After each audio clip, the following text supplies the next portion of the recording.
सर्व इच्छा पूर्ण करणारा गुरुचरित्राचा हा अध्याय रोज एक वेळेस आपल्या घरात वाचला गेला पाहिजे.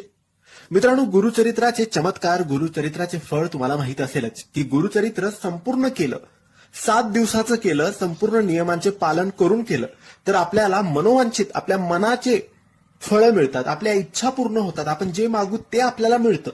परंतु गुरुचरित्राचे नियम कठीण असतात, सगळ्यांनाच हे जमेल असं शक्य नसतं. म्हणून गुरुचरित्रामध्ये प्रत्येक अध्यायाचे वेगवेगळे लाभ आहेत. तसंच आपल्या इच्छा, आपल्या मनातील इच्छा, आपल्याला काय हवं आहे, आपलं काय मागायचं आहे हे पूर्ण करण्यासाठी गुरुचरित्राचा एक अध्याय आहे. तो आपण कोणत्याही दिवसापासून सुरू करायचा आणि रोज सकाळी याचे वाचन करायचे. कारण सकाळी आपण पवित्र, पावन, शुद्ध असतो, अंघोळ झालेली असते, तेव्हा हा अध्याय वाचून घ्यायचा. मग दिवसभर तुम्ही कोणाच्या घरी गेलात, कुठे काही खाल्लं तरी काही प्रॉब्लेम नाही.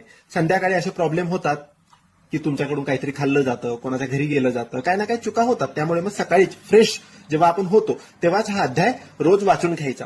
1 महिना वाचा, 2 महिने वाचा, 3 महिने वाचा किंवा कायम स्वरूपी वाचा. आता हा अध्याय कोणता?